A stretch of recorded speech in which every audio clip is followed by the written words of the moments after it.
ଭାରତ ରାଷ୍ଟ୍ରର ମୂଳ ଭିତ୍ତି କ'ଣ?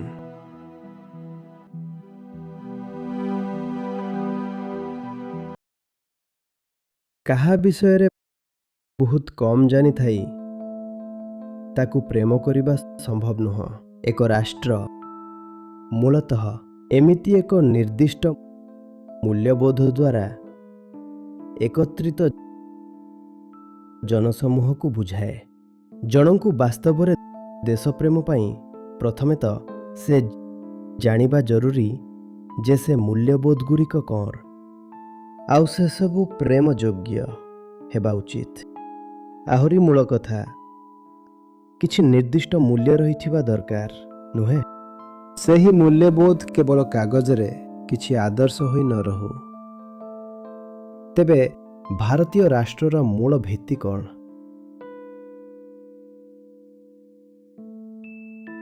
ଦେଖନ୍ତୁ, କୌଣସି ରାଷ୍ଟ୍ର ଏକ ରାଷ୍ଟ୍ର ହେବା ଯୋଗୁଁ ହିଁ ପ୍ରଶଂସନୀୟ, ସମ୍ମାନନୀୟ ବା ଶ୍ରଦ୍ଧାର ପାତ୍ର ହୋଇଯାଏ ନାହିଁ। ସମ୍ଭବ କି ଏକ ରାଷ୍ଟ୍ର ଥାଇପାରେ ଯାହା କୌଣସି ଏକ ନିର୍ଦ୍ଦିଷ୍ଟ ଗୋଷ୍ଠୀ ପ୍ରତି ଘୃଣା ଉପରେ ଆଧାରିତ, ନୁହେଁ? ଆଉ ଏମିତି ଅନେକ ଦେଶ ଅଛନ୍ତି ଯେଉଁମାନେ ବାସ୍ତବରେ ଏପରି ହିଁ ଗଠିତ ହୋଇଛନ୍ତି। ତାଙ୍କ ଅସ୍ତିତ୍ୱ ହିଁ କୌଣସି ଏକ ଘୃଣା ଯୋଗୁଁ ରହିଛି। ଆଉ ଇତିହାସରେ ଏମିତି ଦେଶ ଥିଲେ ଯେଉଁମାନେ ଥିଲେ ହିଁ ଅନ୍ୟ ଦେଶର ବିନାଶ ପାଇଁ। ଆଉ ଏମିତି ବି ଦେଶ ଅଛନ୍ତି ଯେଉଁଠି ମୂଳ ସୂତ୍ରଟି ହିଁ ଏତେ ଦୁର୍ବଳ, ଯେମିତି ସମାନ ଭାଷା, ସମାନ ଜାତି କିମ୍ବା ଖାଦ୍ୟପେୟର ଅଭ୍ୟାସ। ତେଣୁ କୌଣସି ରାଷ୍ଟ୍ର ନିଜେ ନିଜେ ଶ୍ରଦ୍ଧାର ପାତ୍ର ହୋଇନଥାଏ। ଆପଣ କହୁଛନ୍ତି ଆପଣ ଭାରତୀୟ, ଆଉ ମୁଁ ବି ଜଣେ ଭାରତୀୟ। ତେବେ ଆମକୁ କ'ଣ ଯୋଡୁଛି? ଅଧିକାଂଶ ଲୋକ ଏ ଭିତରେ ପଶିବାକୁ ଚାହାନ୍ତିନି। ଅଧିକାଂଶ ଲୋକ ବିବିଧତାର ଆଗ୍ରହୀ, ନାକି ଯେଉଁ ଆନ୍ତରିକ ଏକତା ଅଛି ସେଥିରେ। କାରଣ ଭିନ୍ନତା ବିଷୟରେ କହିବା ସହଜ, ନୁହେଁ?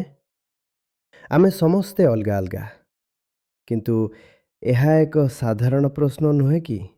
ଯଦି ଆମେ ସମସ୍ତେ ଅଲଗା, ତେବେ ସେଇଟା କ'ଣ ଯାହା ଆମ ସମସ୍ତଙ୍କୁ ଜଣେ ଭାରତୀୟ ବନାଏ? ଭାରତକୁ ଭଲ ପାଏ ଯଦି କହନ୍ତି, ଆପଣ ବାସ୍ତବରେ କାହାକୁ ଭଲ ପାଆନ୍ତି? ଆପଣଙ୍କ ପାଖରେ କୌଣସି ଉତ୍ତର ନଥାଏ। ଅଧିକାଂଶ ଲୋକଙ୍କ ପାଇଁ ଭାରତ କେବଳ ଏକ ଭୂଖଣ୍ଡ, ମାନଚିତ୍ରରେ ଏକ ସୀମା, ଏକ ରାଜନୈତିକ ସତ୍ତା। ନା, ଏସବୁ ତାହା ନୁହେଁ ଯାହା ଭଲ ପାଇବା ଯୋଗ୍ୟ।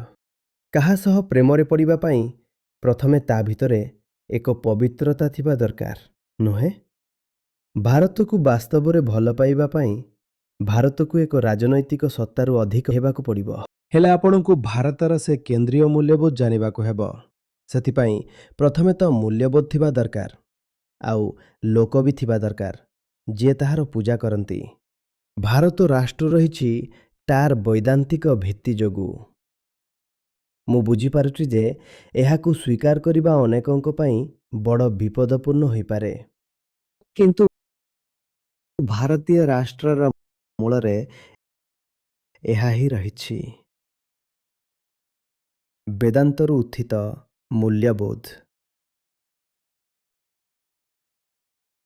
ଏବେ ଆପଣ ଜାଣିପାରୁଥିବେ କି ଆଜିର ଯୁବପିଢ଼ିଙ୍କର ଦେଶ ସହିତ ଏକ ଫମ୍ପା ସମ୍ପର୍କ କାହିଁକି?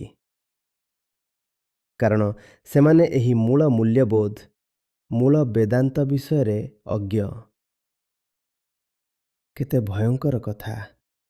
କିନ୍ତୁ ତୁମ ପାଖରେ ମସଲା ଦୋସା ଛଡ଼ା ବହୁତ କିଛି ନାହିଁ, କିମ୍ବା ଆଉ କିଛି ଥାଇପାରେ, ଯେମିତି ବଲିଉଡ, ଭାଙ୍ଗଡ଼ା, ଗାଈ।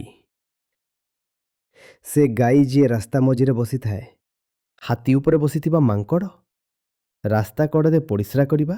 ଆପଣ ମହାତ୍ମା ଗାନ୍ଧୀ କହିବେ, ହୁଏତ ଆପଣ ହୋଲିର ରଙ୍ଗ ବା ହୁଏତ ଦୀପାବଳିର ଆଲୋକ ବିଷୟରେ କହିବେ। ଏସବୁ ଠିକ୍ ଅଛି, ଏକ ଜୀବନ୍ତ ଚିତ୍ରଣ ଭାରତୀୟ ଭୂଖଣ୍ଡର। କିନ୍ତୁ ଏସବୁକୁ କ'ଣ ସତରେ ଭଲ ପାଇପାରିବେ? ଏହା ହିଁ କଥା। ଆମେ ଜାଣିନାହୁଁ ଭାରତର ମୂଳ ଭିତ୍ତି କ'ଣ। ଭଲ ପାଇବା ପାଇଁ କିଛି, ମୁଁ କହିଲି ପବିତ୍ର କିଛି, ମହାନ, କିଛି ପୂଜନୀୟ ଆବଶ୍ୟକ।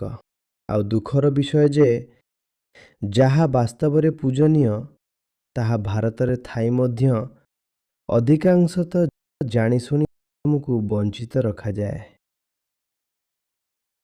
ବର୍ତ୍ତମାନର ପିଢ଼ିକୁ ଭାରତର ପ୍ରକୃତ ସାରତତ୍ତ୍ୱରୁ ଜାଣିଶୁଣି ବଞ୍ଚିତ ରଖାଯାଇଛି।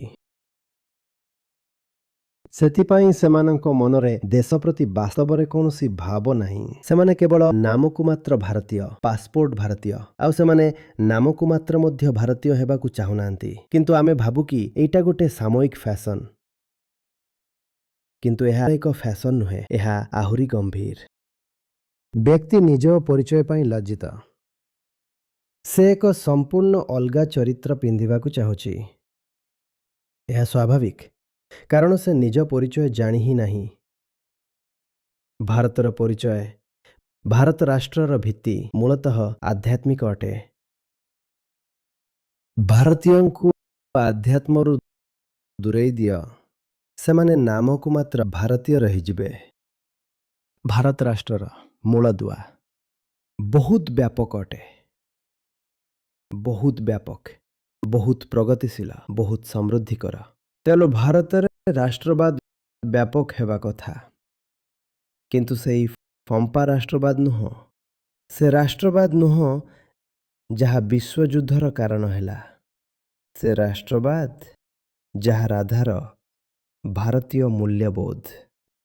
ଆଉ ଭାରତୀୟ ମୂଲ୍ୟବୋଧ କହିଲେ କ'ଣ? ମୁଁ ଏଠାରେ ବହୁତ ସ୍ପଷ୍ଟ ଭାବେ କହୁଛି, ଭାରତୀୟ ମୂଲ୍ୟବୋଧ ମାନେ ବେଦାନ୍ତରେ ନିହିତ ମୂଲ୍ୟବୋଧ। ଯେ ପର୍ଯ୍ୟନ୍ତ ଯୁବପିଢ଼ି ଦେଶର ସାରତତ୍ତ୍ୱ ସହିତ ଜଡ଼ିତ ରୁହନ୍ତି, ଦେଶ ସୁରକ୍ଷିତ ରହିବ। ଆଉ ଯେବେ ଯୁବପିଢ଼ି ବେଦାନ୍ତଠୁ ଦୂରେଇ ଯାଆନ୍ତି, ଦେଶ ନିଜର ଆନ୍ତରିକ ସୁରକ୍ଷା ହରାଇବା ଆରମ୍ଭ କରିଦିଏ। ବାହାରୁ ଆପଣ ସେନା ଓ ବୈଷୟିକ ଜ୍ଞାନ କୌଶଳ ଇତ୍ୟାଦିରେ ରାଜନୈତିକ ସତ୍ତାକୁ ସୁରକ୍ଷିତ ରଖିପାରନ୍ତି, କିନ୍ତୁ ଆନ୍ତରିକ ଭାବେ ରାଷ୍ଟ୍ରର ପତନ ନିର୍ଦ୍ଦିଷ୍ଟ। ଏହା ଯେମିତି ନ ହେଉ।